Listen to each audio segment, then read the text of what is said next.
គេល្អជាងបងឬសំឡឹងមើលនួនល្អមានតម្លៃជាងគេក្រុមយ៉ាងក៏គង់មិនលំបាកដូចពេលនេះដែរប៉ុន្តែរឿងស្នេហ៍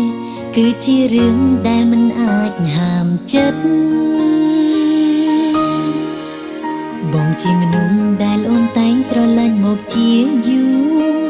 រឯគេជាមនុស្សសែនល្អដែលទើបចូលមកស្និទ្ធគេមកយកចិនតុងដឹងលឹងពីងថាមិត្តធ្វើឲ្យអូនគិត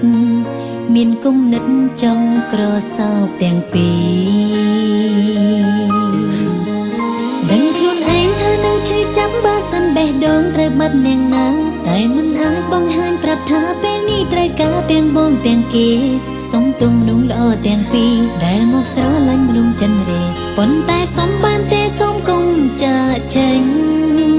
ចិនឯកាបើសិនគ្មានបងបេះដូងសៅមកបើគេទៅបាត់តម្លៃស្នេហ៍មិនអាចកំណត់រកអ្នកឈ្នះអ្នកចាញ់រឹងអ្នកត្រូវបាត់បងអ្នកស៊ូទ្រាំលៀងអារម្មណ៍ស្រឡាញ់ព្រមខ្លាចបើសិនមានម្នាក់ណាចាំចាញ់អូននឹងត្រូវឈឺផ្សា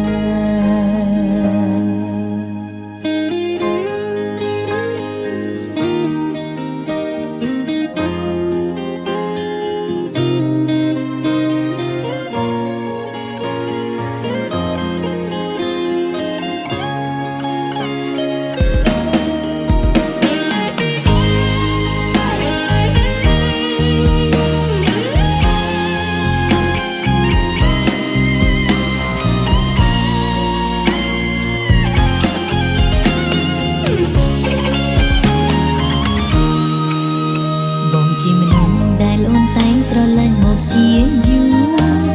ឯគេជាមនុស្សសែនល្អដែលទើបចូលមកស្និទ្ធគេមកយកចិនតុងដឹងលឿងពីងថាមិត្តធ្វើឲ្យអូនគិត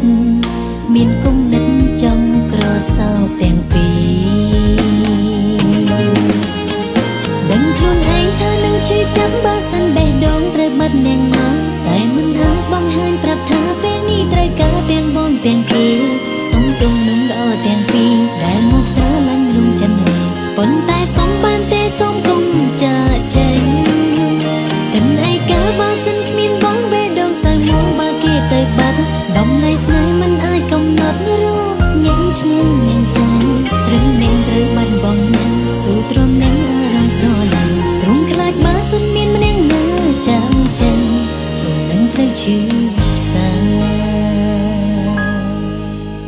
ដឹងខ្លួនឯងថានឹងឈឺចាប់បើសិនបេះដូងត្រូវបាត់អ្នកណាតែមិនអាចបង្ហាញប្រាប់ថាពេលនេះត្រូវការទាំងបងទាំងគេសុំទុំមនុស្សល្អទាំងពីរដែលមកស្រឡាញ់មនុស្សចិនរេប៉ុន្តែសុំបានទេសុំកុំចាកចេញចិនឯកាបើសិនគ្មានបងបេះដូងសៅមកបើគេទៅបាត់